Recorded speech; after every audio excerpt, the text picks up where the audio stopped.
On va démarrer. Très bien, bienvenue à tous pour cette webconf. Vous avez vu qu'on accélère un petit peu le rythme des webconf. On va en faire trois cette semaine. On démarre aujourd'hui avec Wany. Demain, après-demain, on aura Mathieu Lemercier. Et puis vendredi, on aura Hans Lermite. Donc c'est un programme assez chargé, assez riche pour le coup. Donc on va pouvoir prendre plein d'informations. Je vous rappelle juste quelques petites règles. Donc moi, je suis Sébastien, le nouveau coordonnateur de l'Institut régional de formation. Je travaille de concert avec François et avec les membres de l'ETR pour vous proposer un maximum de webconf et de formation durant toute l'année. Voilà, juste si vous voulez intervenir, en fait, n'hésitez pas à déposer vos questions dans le chat sur le côté. Et puis, moi, je relayerai auprès de Wany les questions de manière à ce que ça ne le coupe pas non plus dans son exposé. Voilà, donc Wany, bah, écoute, je vais te laisser te présenter et puis te laisser ensuite dérouler ton exposé. Voilà, Ok, bonne webconf. merci. Bonjour à tous. Donc, Wany Mugongouzi, je suis assistant au Landerneau Bretagne Basket en Ligue féminine et je suis aussi responsable du centre de formation. Avant ça, je suis passé par le club de Nice, le club de Limoges et également le club de l'ESBVA LM. Stéphane Lett, bonjour. J'essaie de pas lire les commentaires parce que sinon je vais peut-être sourire trop souvent. Voilà, à côté de cette activité au Landerneau Bretagne Basket, je suis aussi sur les temps off entraîneur individuel pour des joueurs et des joueuses professionnelles. Et donc dans ce cadre-là, j'œuvre pas mal sur différents aspects du travail individuel. Ce soir, on va se concentrer sur le 1 contre 1 dans le jeu intérieur. Donc j'ai à l'image que j'ai mis sur la présentation, c'est un petit clin d'œil euh, pour ceux qui ont un peu de bagage NBA. On a Hakeem Olajuwon qui est un des joueurs qui a le plus de skills au niveau du jeu d'appui et la puissance physique de Shaquille O'Neal, mais pas que. Euh, Cette intervention elle va se dérouler en plusieurs parties. Faut savoir que le GoToMeeting ne nous permet pas de voir des vidéos en direct, sauf que la manière dont j'avais pensé et construit la formation fait que je voulais absolument montrer des vidéos. On en a discuté cet après-midi avec François et c'était pas possible à l'application. Donc, ce que je vais vous proposer pendant l'intervention, c'est qu'à un moment donné, je vous donnerai un lien YouTube et vous pourrez écouter euh, ma voix tout en regardant certaines vidéos qu'on commente, que je commenterai et sur lesquelles vous pourrez poser des questions. Voilà. L'intervention, voilà comment va se passer, une petite introduction autour du jeu intérieur. Et derrière le plan, donc on verra des basiques et on verra trois aspects pardon, du jeu un contre un dans le secteur intérieur que j'ai voulu aborder ce soir. Tout d'abord le jeu sans ballon, on sera autour de la prise de position et du cil. Le travail post-up, donc c'est vraiment tout ce qui est dos au panier et les différents éléments qu'on peut mettre dans ce jeu de haut panier. Et on finira par le face-up, ce qu'on appelle communément aussi le jeu face au cercle, qu'on a de plus en plus aussi dans le jeu intérieur. Et on se laissera 10-15 minutes à la fin si vous avez des questions auxquelles je peux répondre. Donc d'ici là, par contre, je vais plus du tout regarder le chat et si jamais tu dois m'arrêter, Sébastien, tu n'hésiteras pas à le faire. Voilà. Pas de problème. Euh, euh, le premier aspect du jeu intérieur, ce que je veux border, c'est que déjà, je ne vais parler que de l'attaque. C'est-à-dire que je ne vais pas aborder les aspects défensifs du jeu 1 contre 1 dans le jeu intérieur. Je vais me border à parler des aspects offensifs. Ça, c'est la première chose. La deuxième chose, c'est que je vais essayer de donner des exemples que vous pouvez communément voir. Donc, j'ai essayé de prendre des filles et des garçons du championnat de France, des filles du championnat de France, mais aussi des gens outre-Atlantique et un peu partout dans l'Europe, pour que ça parle au plus grand nombre possible. On va tout de suite aller au premier point que j'appelle les basics. pour moi, qui sont vraiment les bases du jeu intérieur, les fondamentaux à avoir avant toute chose. Donc la première chose, et c'est une chose qu'on retrouve aussi dans le jeu extérieur, c'est la position fléchie. La position fléchie, pourquoi? Parce qu'elle nous amène de la stabilité, elle nous amène de la puissance, elle nous amène aussi, comment dire, de l'agressivité. Et on va aussi être beaucoup plus rapide quand on sera dans le face-up, quand on sera fléchi, quand on sera droit. Cette position est importante quand on parle de puissance parce que le jeu intérieur, notamment le jeu de haut cercle, parce qu'on en retrouve beaucoup dans le jeu intérieur, c'est un jeu où on est beaucoup, beaucoup, beaucoup au contact. Et cette position fléchie nous permet d'être puissant parce qu'on est concentré sur le bas du corps et en même temps de pouvoir avoir des zones de passe qu'on verra après, loin du défenseur pour demander le ballon. La question que vous allez me poser, c'est comment est-ce qu'on travaille cette position fléchie? Cette position fléchie, pour moi, elle est travaillée au quotidien que ce soit dans la préparation physique, mais aussi dans la plupart des exercices, que ce soit quand on travaille le dribble, on est fléchi, quand on travaille la réception de balle, on est fléchi, quand on travaille la passe, souvent on est fléchi. Donc ça, pour moi, c'est le B à bas du basket. Le basketteur, il est tout le temps fléchi. Et ça, c'est une position qu'on doit aussi souvent rabâcher aux intérieurs dans un contre 1, leur faire comprendre que la puissance et l'équilibre, ils vont le retrouver par rapport à cette position fléchie. Euh, le deuxième basique, et là on pourra rentrer un peu plus, on pourra parler un peu plus de travail basket, c'est les finitions. Par finition, je parle de tout ce qui est finition près du cercle, proche du cercle. Et ça, c'est un travail, pour moi, la première chose qui doit être faite, c'est ce qu'on appelle de la répétition. Alors, vous donnez des exercices, je, je pourrais, mais je pense que ça, aujourd'hui, c'est ce qu'il y a de plus facile à trouver. Par contre, c'est les contenus après qu'on verra sur le travail vidéo qui est plus intéressant. Mais pour moi, les finitions, si on va dans les basics à avoir, ça va être le tir crochet, euh, le hook, ça va être les backs, capacité à finir de haut cercle, et surtout toutes les finitions après mouvement. C'est-à-dire que dans le jeu intérieur, on est souvent en mouvement. Je reçois le ballon de haut cercle et j'ai un pivoté d'un quart ou trois quarts pour être de profil ou face au cercle. Donc, avoir tout ce travail avec le mouvement est hyper important et surtout dans l'efficience. Donc, dans un premier temps, comment est-ce que j'ai l'habitude de le travailler? C'est d'abord du 1 contre 0, sans aucune opposition, vraiment répéter le geste, le geste, le geste.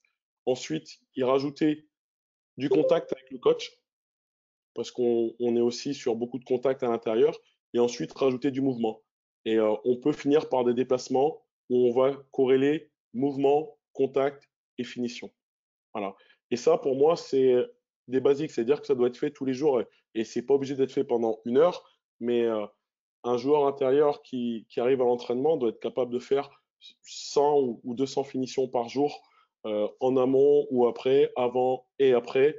Et ça, par exemple, c'est quelque chose qu'on fait assez souvent, nous, dans notre travail au Landerneau Bretagne Basket. Le troisième basique, pour moi, qui doit s'enseigner aussi, c'est le travail, j'ai mis footwork, c'est le travail d'appui. Parce qu'à l'intérieur, on est dans des petits espaces et dans lesquels on doit se déplacer vite et de manière toujours équilibrée et puissante. Et ce travail d'appui, il peut être fait à travers l'échelle de rythme ou à travers des exercices purement aussi de motricité et d'éducation. Et après, on va le réinvestir dans le basket. Et ça, on en parlera tout à l'heure aussi dans les vidéos quand on fera un focus sur les footwork. Et enfin, l'agressivité, parce que la dualité constante dans le secteur intérieur, des contacts en permanence, des tirs avec contact, et cette agressivité, elle doit être aussi cultivée. Chez les garçons, même comme chez les filles, il y a un exercice que j'adore faire, c'est mettre un joueur de chaque côté de la raquette. Et chez les garçons, on jette le ballon, on donne le ballon à un joueur, on dit bah, tu dois dunker et l'autre, tu dois contrer. Et chez les filles, c'est la même chose. C'est tu dois faire un power pour marquer et toi, tu dois venir au contre. Et en fait, développer cette agressivité, c'est développer l'envie d'aller au duel, gagner son duel et marquer avec de l'adversité. Voilà. Euh, ça, c'était mon préambule. Ouais. Ton préambule. J'ai une première petite question pour toi, Wally. comment vous situez par rapport à l'ambidextrie des joueurs? C'est-à-dire, est-ce que vous obligez l'ambidextrie obligatoirement ou est-ce que vous cantonnez plus au résultat au final? C'est une question qui est souvent posée en fait et on s'aperçoit qu'à plus haut niveau, il y a beaucoup de joueurs qui commencent à contourner l'ambidextrie.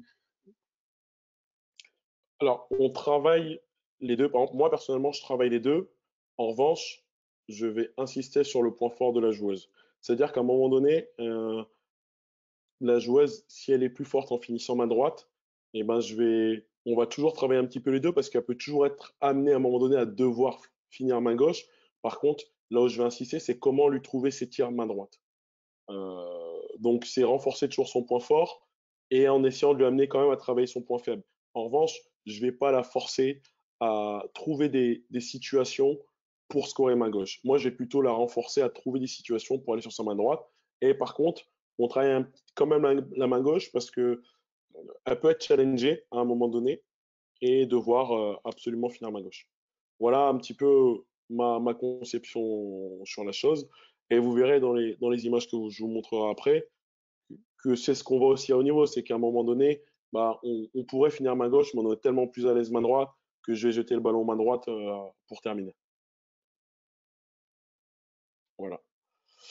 Alors pour le préambule, j'ai fini le préambule. Moi, je vais juste mettre le lien dans le chat. Ah, non, c'est pas le bon lien. Laissez-moi 2 petites secondes. Poum, poum. Je t'ai rendu juste pour prendre le lien.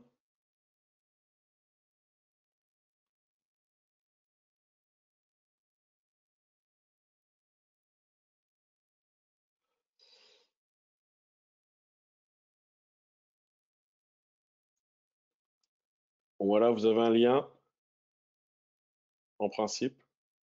Je sais pas si vous le voyez. Oui, c'est bon, il apparaît. Ok, il apparaît. Ok. Alors, je vais vous inviter à vous connecter dessus. Et moi, pendant ce temps-là, je vais reprendre la main sur le partage. C'est bon au niveau du partage, là Ouais, ouais, c'est bon. Tac. Ok.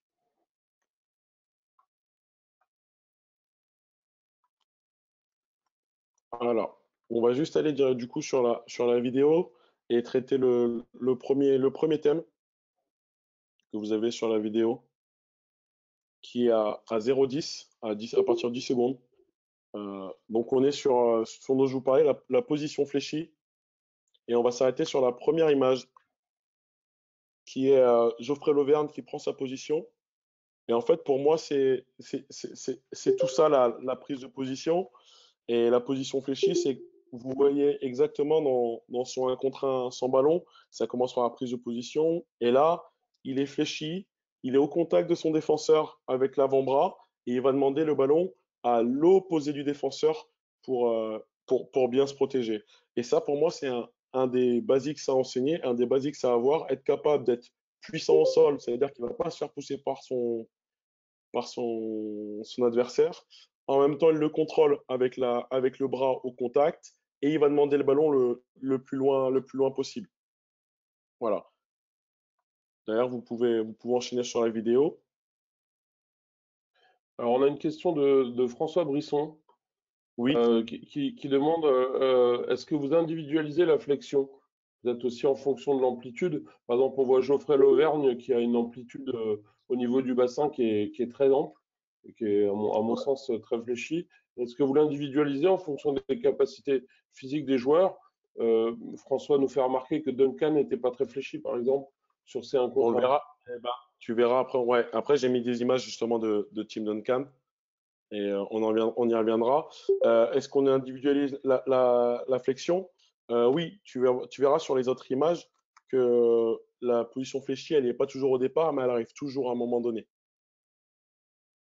dans le jeu. On va aller sur la deuxième image. Donc là, là on est sur un match des Mets avec Vitaly Chikoko, on est à 22 secondes. Et je disais, la position fléchie, elle nous amène aussi de la puissance. Et ça, c'est important. Et si on prend au tout début de l'action, Vitaly Chikoko, il est un peu haut. Il est un peu haut sur ses appuis. Et dès qu'il va vouloir rentrer dans de l'agressivité, et donc pour faire parler sa puissance, par contre, il va se fléchir là. Et il va rester fléchi pour gagner son espace. Alors il se sert aussi bien du corps, de l'épaule, mais il se sert aussi vraiment de cette position fléchie pour être puissant. Parce que s'il était resté droit, il n'aurait pas été aussi puissant, il n'aurait jamais gagné son duel. Et ça, pour moi, c'est la deuxième chose dont je parlais tout à l'heure. La position fléchie nous permet la puissance et aussi l'équilibre. Parce que là, à aucun moment, sur son 1 contre 1, il va dévier sa, sa trajectoire parce qu'il est puissant et il est équilibré. Ah, et la troisième, et là, ça va répondre un petit peu à la question de François. Alors, pas de comparaison entre Elodie Nègre et Tim Duncan, mais Elodie Nègre, c'est quelqu'un qui a des problèmes de genoux aussi, qui est fléchi que quand elle doit, entre guillemets. Et là, vous allez voir sur la prise de position, alors elle n'est pas très contestée, mais elle n'est pas du tout fléchie. D'accord? Elle est très haute. En revanche, pour la même chose qu'avant, dès que je rentre dans de l'agressivité, dès que je rentre dans de l'agressivité, je me fléchis pour être équilibrée et puissante.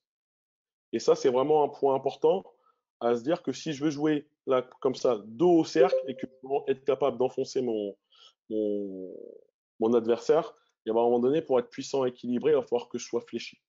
Voilà. Ça, c'est pour moi quelque chose d'essentiel. Le deuxième aspect que je voulais aborder dans le 1 contre 1 sans ballon, c'est le seal. Le seal, c'est aussi la prise de position préférentielle, c'est le fait de s'installer sur son adversaire. Et donc là, aux alentours de 47 secondes. Je ne sais pas si les gens arrivent à suivre du coup avec la vidéo ou pas. Est-ce que je peux juste avoir des retours, savoir si ça sert ou pas. Nous mettre des retours dans les chats, hein. Donc, je reviendrai sur les questions sur les finitions tout à l'heure, hein. Il y a une question sur la finition, mais Ok, pour pas te couper dans ton argumentaire, d'accord. Juste, tu me dis au niveau du chat si c'est bon pour les vidéos. ouais, tout va. Ok. On Pas enchaîne. les Donc là, retours. ok. On enchaîne sur le seal. Le seal, donc je disais, c'était le fait de venir au contact, c'est le fait de s'installer sur le défenseur. Et donc pour ça, il y a des choses qui sont importantes. Toujours, pour moi, on revient en basics, la position fléchie, mais là, il y a en plus la notion d'aller au contact et de garder son adversaire dans le dos. Le but, c'est de ne pas aller vers la balle, mais de bien aller vers son adversaire et s'installer. Là, si vous regardez la première vidéo, on a Kariata Diaby, donc de Villeneuve d'Ascq. Donc, c'est une des filles en ligue féminine qui file le mieux, Kariata. Elle est installée au début de la vidéo sur Abigail. Elle ne reçoit pas le ballon. Elle se déplace dans la raquette. Et au moment où elle va voir la fenêtre de passe arriver, au lieu de demander le ballon à l'extérieur sur le post-up, parce que là, elle est pratiquement à l'extérieur, si vous regardez bien, on va avoir un mouvement de se rapprocher de son défenseur. Donc, on va chercher à créer le contact avec Abigail, la garder dans son dos. Elle demande toujours le ballon loin du défenseur. Et ensuite, pour récupérer le ballon et aller finir au cercle. Et ça, pour moi, c'est quelque chose d'important. Cette capacité sur le cil, sur la prise de position à aller vers le joueur, s'installer et gagner l'espace. Et ce qui lui permet en fait de gagner déjà un temps de 1 contre 1 parce que au lieu de devoir dribbler pour aller vers le cercle, elle est déjà positionnée. Vous allez voir une deuxième situation, c'est Christelle Diallo. Donc là, on est à 1 minute sur la vidéo, qui est face là à Katia Mosengomassa. Et vous voyez, le ballon tourne et elle, son objectif, c'est juste de rester assise sur sa joueuse. Vous voyez bien, là, si vous faites un arrêt sur image à 1 minute, elle a les deux appuis qui encadrent sa joueuse. Elle la tient dans son dos, donc elle travaille avec le dos et les fesses. Elle est fléchie aussi pour être puissante. Et là, le temps de faire le tour, bon, bah, il y a la glissade, mais elle n'a pas besoin de poser un dribble derrière parce qu'elle a gardé sa joueuse dans le dos. C'est elle qui l'a amené en arrière. Et au lieu d'aller vers le ballon est venu à elle sans qu'elle ait besoin de perdre une distance. Et ça, pour moi, dans les 1 contre 1 sans ballon, c'est vraiment les deux aspects importants. La première chose, comme je disais, c'est la prise de position, être capable d'être fléchi, bas, puissant, équilibré. Et la deuxième chose, être capable d'aller vers son défenseur, de gagner de la distance et surtout ne pas se rajouter des dribbles parce que chaque dribble qu'on va rajouter souvent dans la contre 1, c'est des aides qu'on peut amener en plus par les défenseurs. Voilà. Est-ce qu'il y a des Le questions contact, par rapport à ça? Oui, Le contact, vous préconisez de rompre le contact ou de rester vraiment en contact jusqu'au tir? Euh, pour les attaquants, alors, pour les attaquants, le but, c'est d'être au contact jusqu'à ce qu'on ait le ballon, en fait. C'est que je vais avoir la fille dans mon dos et je vais la repousser le plus bas possible. Si je peux la repousser jusqu'en dessous du panier, je vais la repousser jusqu'en dessous du panier jusqu'à ce que j'ai le ballon. Et une fois que j'ai le ballon, je peux rompre le contact pour avoir ma finition tranquillement. Ça, c'est pas un souci. Ok, c'est bon. J'enchaîne. S'il n'y a pas de questions particulières sur ce sujet, on va enchaîner sur le post-up. Donc le post-up, c'est le jeu dos au panier. Et par rapport à ça, moi j'ai voulu mettre le focus sur différents détails, c'est-à-dire les différentes parties du corps qu'on va utiliser, notamment sur le post-up, parce que là on a vu la capacité à s'asseoir, la capacité à recevoir le ballon, et maintenant une fois que j'ai reçu le ballon dos au cercle, comment je vais m'en servir, comment est-ce que je vais pouvoir finir. Alors la première chose dont je vais parler là, c'est l'utilisation du dos. L'utilisation du dos qui peut être une capacité à se créer un espace. Alors là, j'ai pas mis de vidéo dessus, euh, mais il y a une chose, c'est que une fois que j'ai reçu le ballon, dans le post-up, j'ai besoin de savoir où se situe mon défenseur. Et pour ça, je peux me servir de mon dos, de mes omoplates, pour faire un genre de levier, de bascule, pour sentir mon défenseur. Ensuite, on va continuer là sur la vidéo. Vous allez voir la première réception de Joel Embiid. Il a reçu le ballon, il pose pas le ballon au sol, et il va se servir de son dos pour se créer un espace. Et ça, c'est une des utilisations qu'on doit être capable de faire. C'est-à-dire qu'il a senti que son défenseur était sur le côté et qu'il voulait repasser devant. Et pour l'empêcher de repasser devant, lui, il a décidé d'utiliser son dos en opposition pour se créer un espace et s'ouvrir une fenêtre de tir. Et ça, c'est quelque chose qu'on essaye d'enseigner. C'est-à-dire, je suis au contact, je sens que mon défenseur rompt le contact, chercher à garder le contact, faire opposition avec le corps pour s'ouvrir une fenêtre de tir derrière. Là, la deuxième situation que vous allez voir, c'est comment servir de son dos pour créer un espace de tir. Donc là, sur la pénétration, vous voyez Vitaly Sikoko à 1,22, il est sous le cercle. Il ne peut pas tirer, le défenseur défend légalement. Et ce qu'il va faire pour se créer un espace de tir, c'est se servir de son dos. Voilà. Il va se servir de son dos pour faire reculer le défenseur et lui pouvoir ouvrir une fenêtre de tir. Et ça, c'est une partie du corps que souvent dans le 1 contre 1 intérieur, on oublie d'utiliser. C'est-à-dire que si je suis sous le cercle, je vais forcément chercher à passer en layback. Non. Là, j'ai mon dos, je peux pousser le défenseur avec mon dos, me créer un espace de tir et ensuite monter. Et ce qui fait que si là, une fois qu'il a créé l'espace de tir, le défenseur vient intervenir au niveau des bras, il y aura sûrement faute parce qu'il va rentrer dans le cylindre de l'attaquant. Voilà. Et là, vous voyez qu'en plus, il met 2 points derrière. Vous avez une deuxième situation, toujours Vitaly Sikoko. Là, il va rater, mais c'est pareil. Je suis sous le cercle, je suis allé trop loin sur la ligne de fond, je vais me servir de mon dos pour repousser l'adversaire, là, créer un espace de tir et monter au cercle. Alors, même s'il rate, ça, la finition, c'est pas ce qui nous importe le plus, c'est plutôt comment est-ce que je me suis servi de mon dos. Donc, c'est vraiment la capacité à basculer le dos sur le défenseur, garder le ballon devant pour ne pas le mettre dans une fenêtre pour être contré, créer l'espace et ensuite monter au tir. Et ça, c'est quelque chose, je pense, dans le 1 contre 1 intérieur qu'on doit, en tout cas que moi j'essaye d'inculquer aux jeux avec lesquels je peux travailler, de servir notamment de cette surface du corps. On va enchaîner sur l'utilisation des coudes dans le post-up, s'il n'y a pas de questions, ou sinon on y viendra plus tard. L'utilisation des coudes, pour moi, c'est important parce que le coude ne permet pas de gagner un espace, mais permet souvent de s'appuyer pour aller vers. Voilà. Et ça, c'est vraiment important. Et vous verrez dans les vidéos que j'ai mis différentes situations entre faute offensive et ce qui est légal. Et ça doit permettre, quand je passe le coude et l'appui en même temps, de gagner mon duel et de gagner le travail au niveau des appuis aussi. On va aller sur la première situation, travail au niveau du coude. Et là, vous allez voir Sandrine Duda, ou si vous faites l'arrêt sur image, au lieu d'appuyer avec son coude, elle va enrouler. D'accord? Et ça, c'est quelque chose qui est illégal. Donc, il y a faute offensive.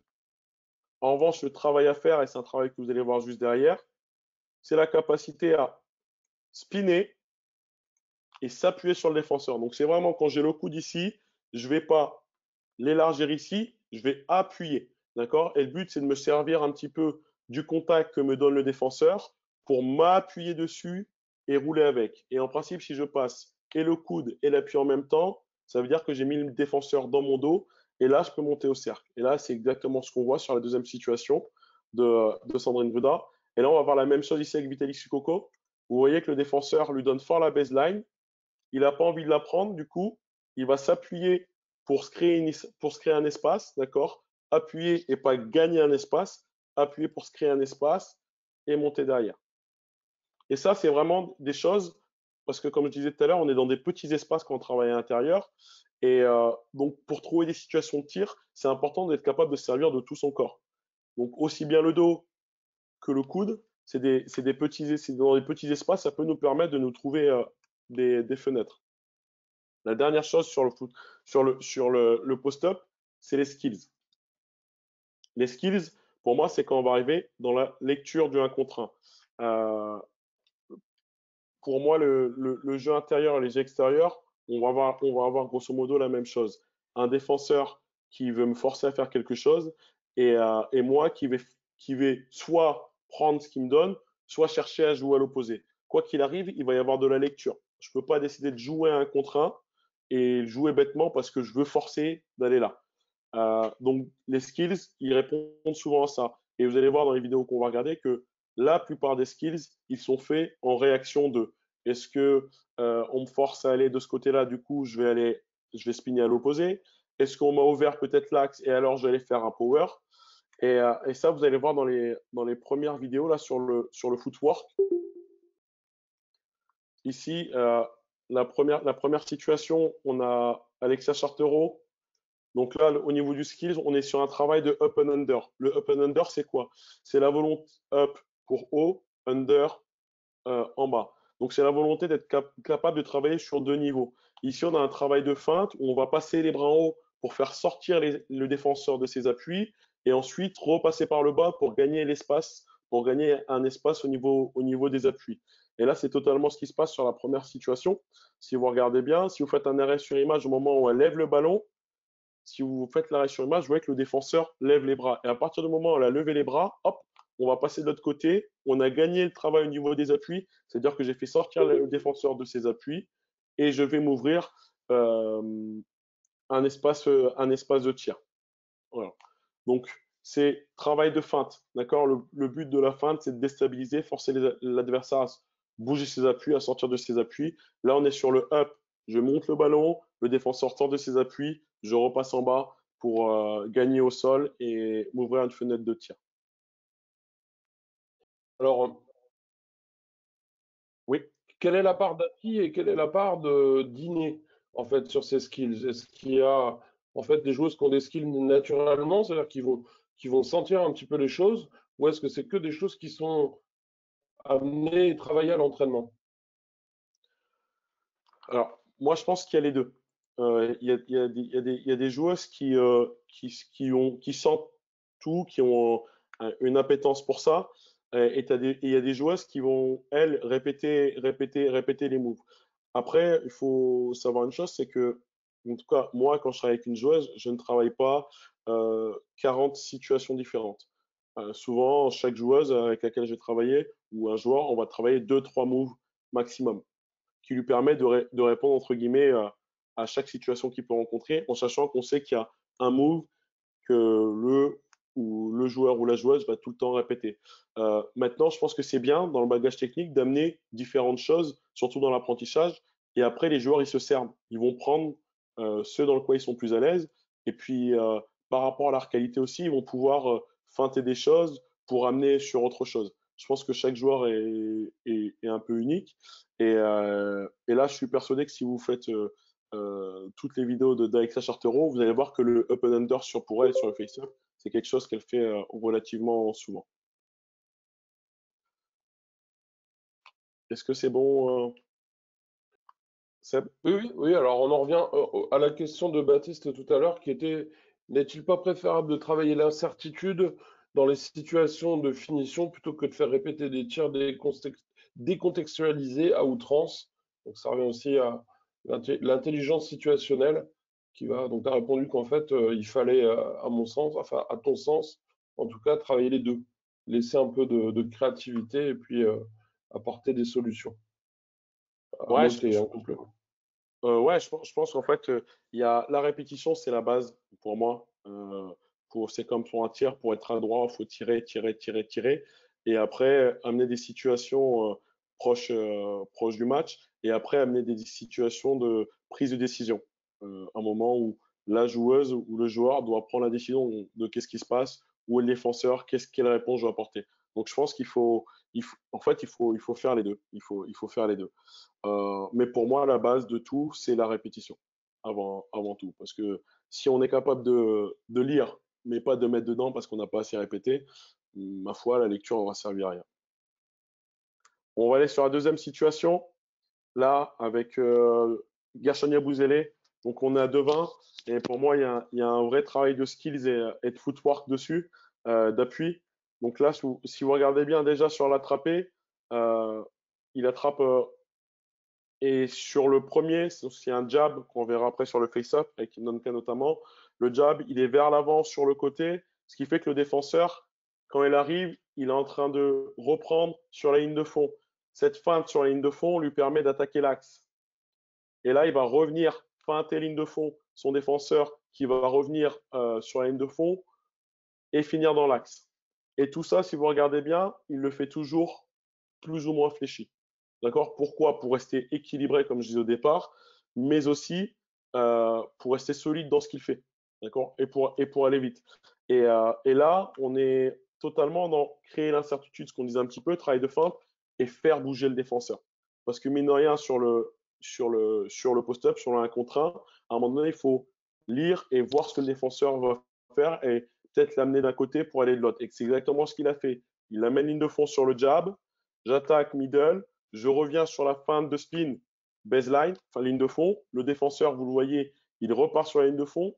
Et là, au final, qu'est-ce qu'il s'offre, Gershon Yabusele, avec tout ça? Il s'offre juste un petit hook main droite dans l'axe. Il aurait pu peut-être aller sur la ligne de fond pour finir avec un tir crochet main gauche, parce que la ligne de fond était ouverte.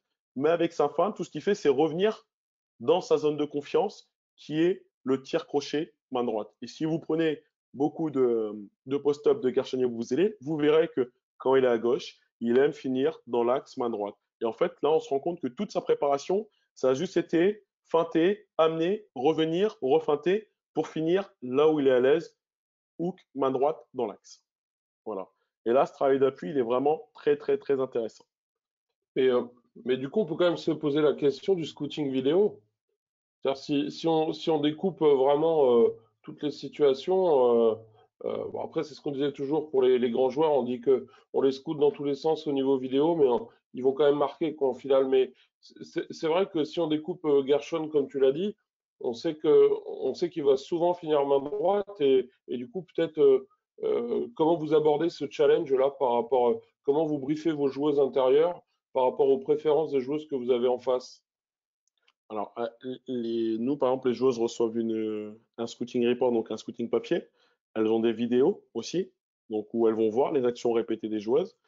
Nous, on va faire une vidéo tous ensemble. Et après, des fois, collectivement, il y a des choses qui sont mises en place. Ce qui est sûr, c'est que une fois qu'on est sur le terrain, ça arrive tout le temps. Ça arrive tout le temps. C'est-à-dire que bah, je pense que les joueurs, ils vont faire le max. Mais à un moment donné, quand ils voient un joueur qui, par exemple, là, qui va sur le spin à gauche, tu es obligé de réagir parce que tu peux pas te dire non, je vais lui laisser parce que s'il marque à gauche, c'est pas grave, et à droite, c'est plus grave. Tu es obligé de le défendre un petit peu. Et c'est là que c'est là que c'est compliqué. C'est là que c'est compliqué. Par exemple, moi, je regarde sur le match de samedi, j'ai montré que la joueuse en face, Parker, Shane Parker, elle fait toujours fin de tir départ direct à droite pour aller mettre de layup, et ben, elle le fait 3 fois dans le match. Mais c'est pas que la joueuse, elle l'a pas compris, mais c'est qu'à un moment donné, bah, elle est capable de tirer, mais elle est aussi capable de partir. Donc, il faut accepter aussi que bah, tout ne peut pas être défendu et qu'on essaye de faire au mieux. On essaye de limiter.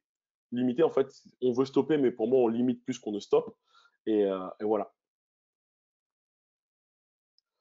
Euh, je vais prendre la dernière situation, Christelle Gallo, là, qui pour moi est la meilleure joueuse en ligue féminine autour du post-up et des footworks, surtout autour des footworks. Il y a très bonne qualité d'appui.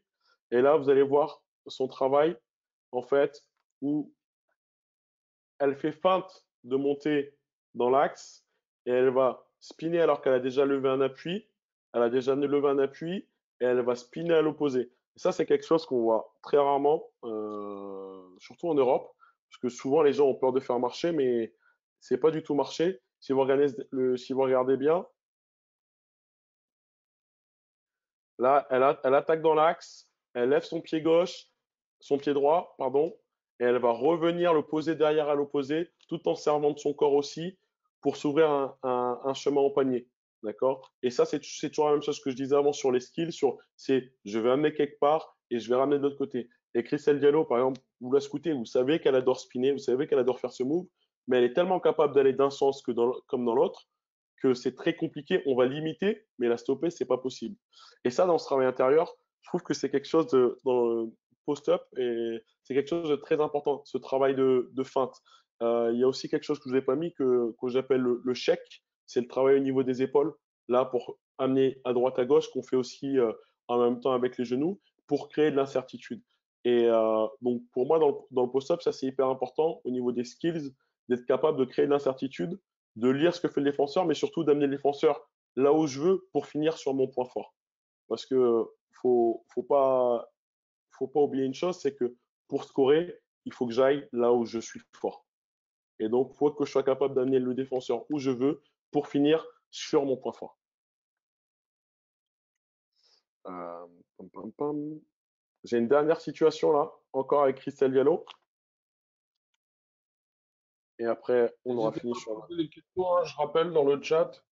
ouais. On sera un plaisir d'y Là, répondre. là c'est encore une fois de plus le travail au niveau comment dire, du spin. D'accord? C'est que je vais fort dans l'axe. Donc, je force le défenseur à se déplacer latéralement parce que là, on n'est plus vraiment sur du post-up, hein, on est sur du face-up. Mais je vais finir en post-up sur un spin.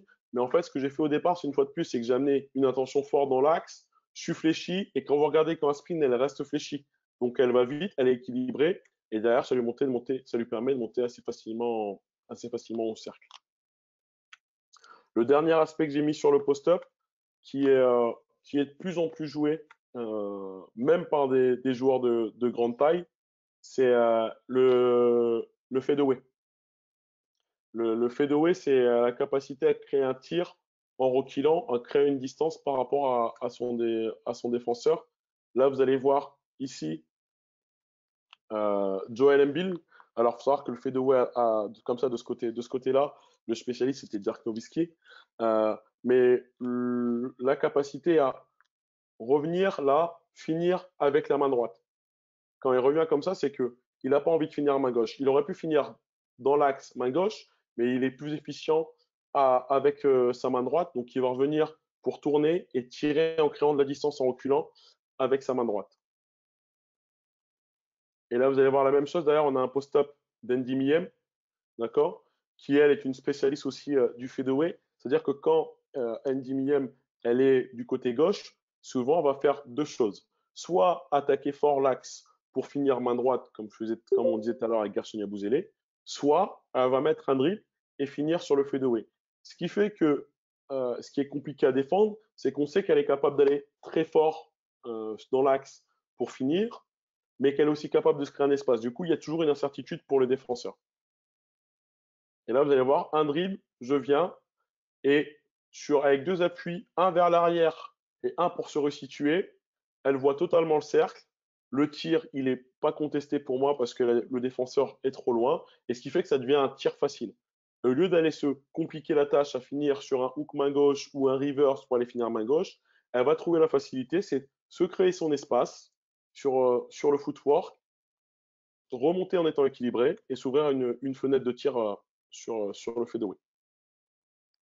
En parlant de footwork, petite question de David Hermine, Oui, qui demande sur le développement des skills, est-ce que tu préconises des définitions plutôt avec les deux appuis ou plutôt avec un appui, ou est-ce que c'est en fonction du profil des joueurs?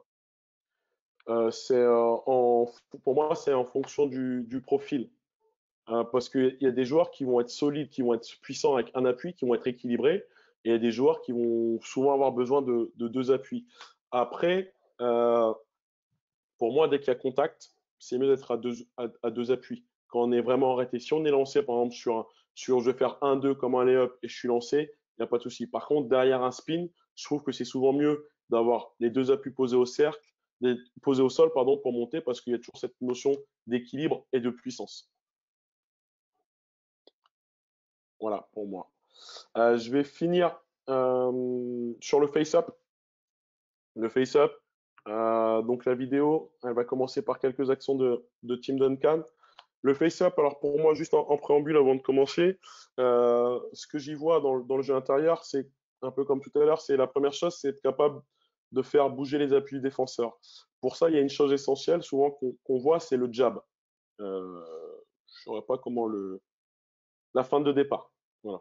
La fin de départ, euh, il y a un aspect technique sur lequel j'insiste énormément au niveau du jab, c'est qu'elle soit vers l'avant. Parce que souvent, on voit des gens qui jabent sur le côté, mais il n'y a pas d'intérêt parce que le but, c'est que le défenseur, c'est le but du jab, c'est de créer une distance par rapport au défenseur. Ce que les défenseurs, ils se disent, ça va partir, donc je vais reculer. Donc créer cette distance, jouer avec le défenseur sur le jab. La deuxième chose sur le face-up, pour moi, qui est important, c'est faire bouger la balle.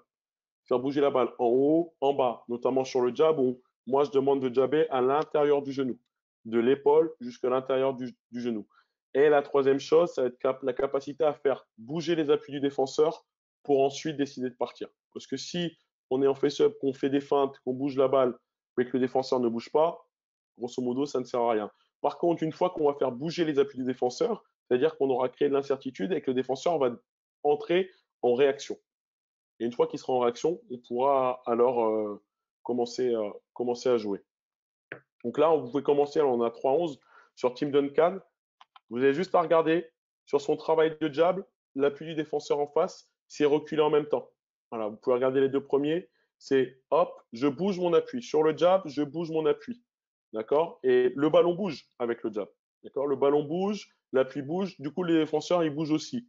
Et du coup, boum, derrière, je me crée une fenêtre de tir. Ça, c'est une des premières choses que j'enseigne aussi dans le face-up. C'est voilà, capacité à bouger l'appui, bouger le ballon. Et lire, OK, dès l'instant où j'ai la fenêtre de tir, je suis capable de monter. Et là, vous voyez, même sur la prise à deux, là, où ils sont deux, il crée quand même cet espace. Là, je suis à la vidéo à 3 minutes 24 et elle est très intéressante aussi.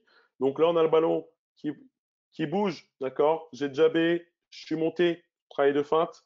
J'ai monté le ballon sur la fin de tir. Ah, c'est pareil, les gens, ils ont scouté, donc ils savent qu'il aime bien jabber et tirer. Donc, je jab, je feinte, il est sorti de ses appuis, je peux engager mon action derrière.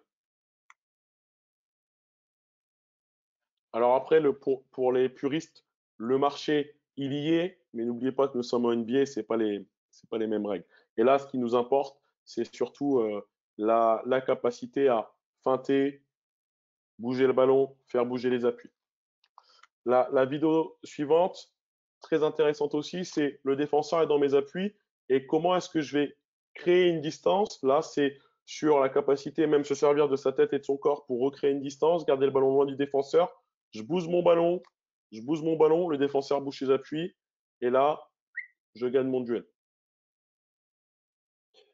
Question de Lucas Foncel qui demande si tu donnes un repère pour jouer le face-up, quand il n'y a pas de contact senti avec le dos, est-ce que c'est le moment où tu vas te retourner pour faire face, ou est-ce que c'est plutôt au ressenti des joueurs, ou est-ce que tu donnes des repères? Alors, la première chose, c'est est-ce que est-ce que le joueur est capable de tirer ou pas tirer, déjà? C'est-à-dire quelqu'un où je sais qu'à mi-distance, c'est pas capable, c'est quelqu'un qui est vraiment proche du cercle, il n'y aura pas d'intérêt. C'est-à-dire que s'il n'y a pas de contact à ce moment-là, je vais dire, bah, tu prends, tu cherches et tu vas chercher le contact.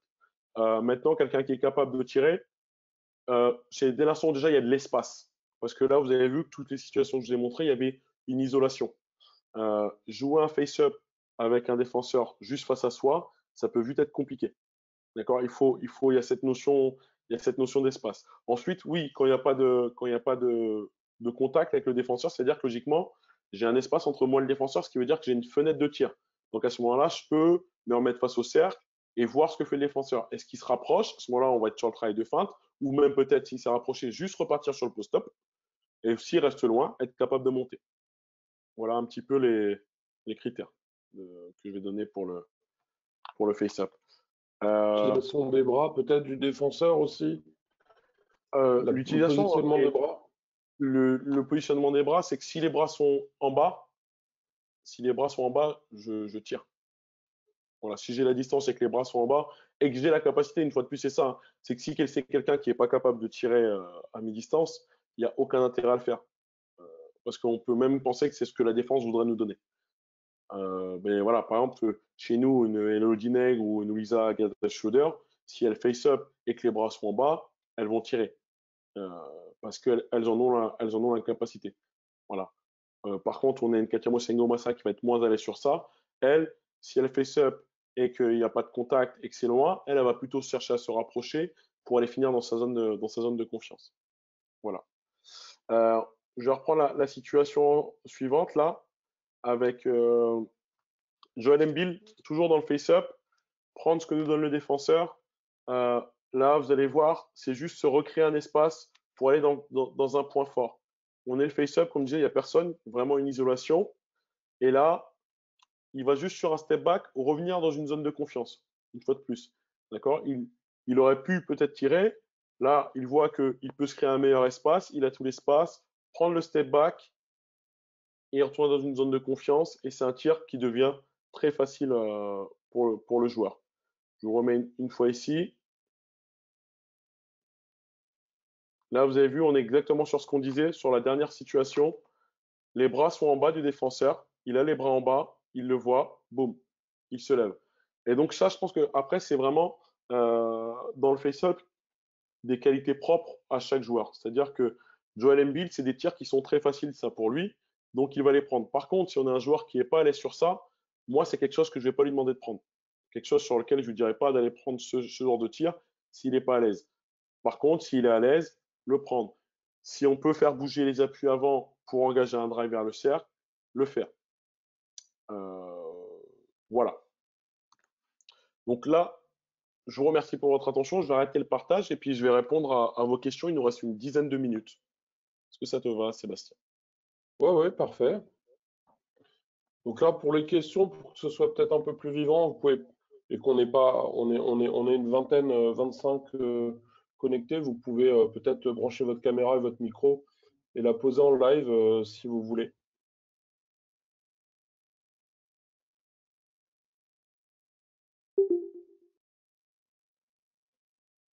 Alors, moi, je peux t'en poser une le temps que quelqu'un se prépare. Maintenant, on peut parler peut-être, puisque tu t'occupes aussi du centre de formation, de comment vous appréhendez le jeu intérieur, le 1 contre 1 intérieur dans la formation. Est-ce qu'on travaille déjà, je sais pas, DU13 sur tous les postes de jeu sur du 1 contre 1 intérieur, ou est-ce qu'on commence déjà, à Landerneau en tout cas, à sectoriser et à travailler plus spécifiquement? Et si on travaille spécifiquement, à partir de quel âge? Alors, nous, sur le centre de formation, on a U18 et Espoir. Euh, Après, nous, on n'a pas beaucoup de vrais intérieurs. Ça, c'est la première chose. Maintenant, moi, je vais prendre l'exemple qu'on a, c'est Adèle Landuré, qui mesure en 1,97 ou 1,98, qui est chez nous depuis cette année. Et donc, avec elle, on va travailler dans le jeu intérieur.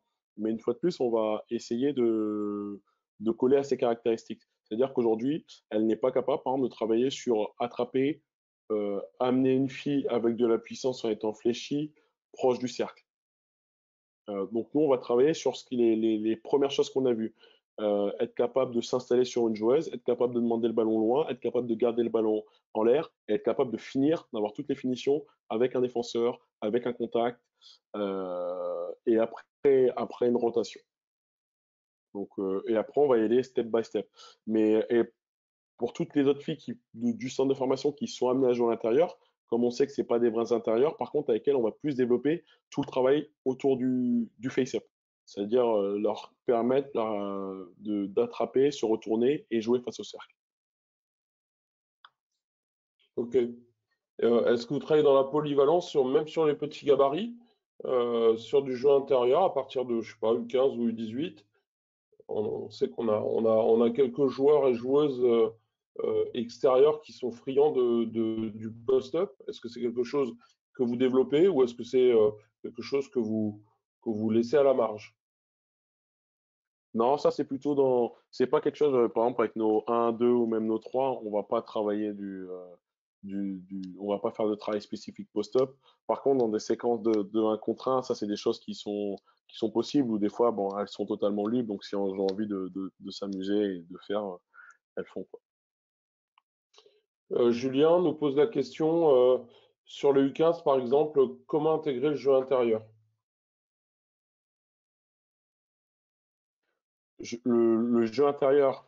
Alors, pour moi, sur les U15, je l'intégrerai sur les. Alors, savoir déjà, est-ce que la personne, c'est une intérieure, elle a les conditions physiques pour être une intérieure. Ensuite, ce serait sur un premier plan, vraiment autour de capacité à prendre la position et à s'installer, capacité à prendre la position et à s'installer. Et autour souvent enfin moi quand je coachais des U15, j'avais souvent une forme de jeu avec 4 extérieurs et une intérieure. Et il n'y avait pas d'écran, il n'y avait rien du tout. C'était simplement être capable de flasher, être capable de se resituer par rapport à une joueuse et recevoir proche du cercle pour aller finir ensuite sans dribble. Le travail vraiment post-up où j'enfonce, je trouve que c'est dur de le faire tôt parce qu'il y a tellement de notions à avoir pour être bien efficace que c'est très compliqué. Donc je dirais vraiment sur travail de prise de position, travail de seal et ensuite travail de finition avec contact autour des rotations et des choses comme ça. Après, c'est toujours aussi éducatif de travailler, même si on n'a pas de joueur intérieur, mais d'apprendre à travailler autour d'un joueur intérieur. Il y a aussi cette possibilité-là d'intégrer, même si le joueur intérieur n'est pas un joueur intérieur, peut-être que c'est des choses qu'on peut intégrer dans les entraînements. Est-ce que vous avez d'autres questions à poser, soit par le chat, soit directement en live?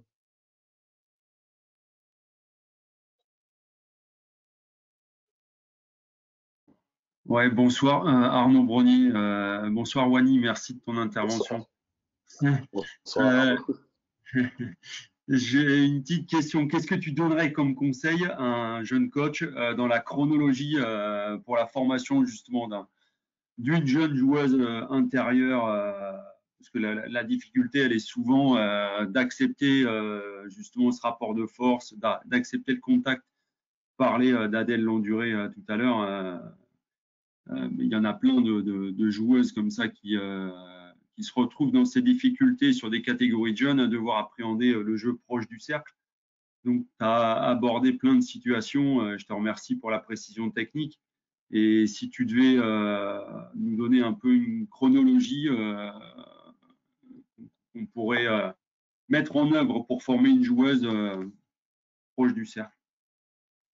Alors, la chronologie, je vais te donner celle que nous, par exemple, on a mis en place, là, notamment pour Adèle, c'est corréler, si on a quelqu'un vraiment qui a des qualités pour être à l'intérieur, c'est corréler son développement technique aussi avec l'aspect physique. C'est-à-dire que je parlais de position fléchie au départ, et je pense que c'est une clé. Quand vous regardez Elena Siak aujourd'hui, qui mesure plus d'1,90 m, c'est quelqu'un qui physiquement est vraiment capable d'être basse, qui est capable d'être équilibré, qui est capable d'être puissant.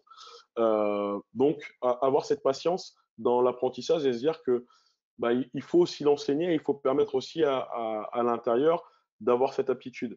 À côté de ça, donc l'apprentissage de la position fléchie, permettre à l'athlète de devenir gainé, équilibré. Et ensuite, le premier aspect technique que je vois, moi, c'est vraiment tout ce qui est capter et finir près du cercle. En sachant qu'on sait qu'il y a du déchet parce que au départ, on n'est pas équilibré, au départ, on n'est pas gainé, au départ, on est peut-être maladroit. Mais ça, c'est la première chose. Et faire comprendre à la jeune qu'on va y aller step by step. Donc nous, le premier step, c'est ça, la partie physique et attraper, finir proche du cercle. La deuxième chose, ça va être attraper en mouvement. Être capable d'attraper en mouvement, se resituer et finir. Et la troisième et dernière chose, ça va être capable d'attraper, se créer son espace en gagnant de l'espace avec le post-up, et ensuite tout le travail de footwork qu'on va avoir autour sur les spins, sur le open under, et voilà. Voilà un petit peu, je ne sais pas si j'ai répondu à ta question, Arnaud. Oui, ça répond. Merci, Wani. Peut-être juste pour compléter, pour amener véritablement ce jeu de post-up là près du cercle. Donc, si je comprends bien, tu l'amènes en dernier, quoi. C'est-à-dire que si je vais un peu plus loin encore dans ta chronologie, donc on permet ensuite à la jeune joueuse de s'écarter, d'être sur du face-up pour éventuellement après aller rechercher le contact et se mettre dos au cercle pour jouer. Et enfin, en tout dernier, apprendre les fondamentaux du jeu de post-up véritablement. Ou alors, j'ai pas bien compris.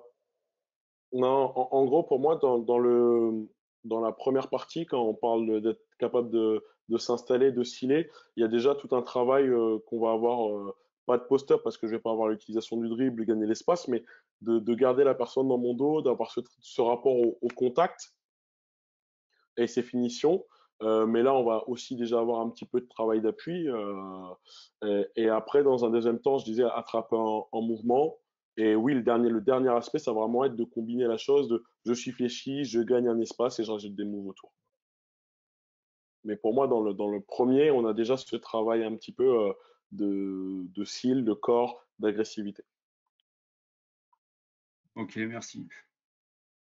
Ok, du coup, je pense qu'on répond aussi à la question de Samuel qui demandait s'il y avait une organisation sous forme de cycle par rapport au 18 dans l'approche des contenus. Je pense que t'as répondu en disant que vous sectorisez un petit peu en fonction des contenus et de l'avancée physique et technique des joueuses. Oui, alors il y a des cycles collectifs, pré-collectifs, et il y a des cycles aussi individuels. C'est-à-dire que chaque joueuse a un plan de formation individuel dont elle a connaissance, avec lesquels qui est discuté avec les coachs aussi. Et par exemple, sur chaque plan de formation individuel, on a 3 points de développement. Et quand on en a passé un, ensuite on va au suivant. Voilà. Ok, très bien, Wani. Bah, écoute, sauf si encore une dernière question, si vous voulez, ou on peut clôturer, puisqu'on on va essayer de tenir les délais. En tout cas, je te remercie vraiment de ta participation très complète qui nous a permis de pouvoir nous enrichir. On est content de recevoir quelqu'un qui permet de parler du basket féminin aussi, et puis de mettre en valeur un petit peu le club de Landerneau qui fait un très bon début de saison. Donc on vous félicite aussi pour ça. Et en tout cas, on est fiers d'avoir un club comme Landerneau comme fer de lance du basket breton. Voilà, donc Merci à vous pour un l'invitation, c'était grand un merci plaisir. à toi, Wani, et au plaisir de se rencontrer. Yes. François, je ne sais pas si tu veux dire un petit mot pour clôturer. Bien passer mes remerciements aussi, parce que, comme tu le dis, Wani fait partie aussi des gens qui sont venus nous apporter une compétence complémentaire sur notre territoire. Et je pense que pour nous, on a besoin de continuer un petit peu à s'ouvrir à tout ce qui vient de nouveau, parce que même si on est breton et très très fort, on a quand même besoin de pouvoir un peu aller voir ailleurs. Donc, vous remerciez tous de vos présences et puis vous redonnez le rendez-vous, le prochain rendez-vous, Sébastien. Donc c'est jeudi soir à 19h30 avec Mathieu Lemercier qui traitera du management, des différences entre le management d'une équipe senior et des équipes de jeunes. Voilà, donc ce sera animé par David Hermine. Voilà, donc venez nombreux, hein. Les liens seront disponibles sur Facebook très très vite, d'ici demain, je pense. Vous pourrez revoir en replay, puis on vous mettra le lien YouTube que Wani nous a mis à disposition pour la vidéo. Ok. Merci à tous, bonne soirée. Merci. Bonne soirée. Merci, oui, merci à tous. Au revoir.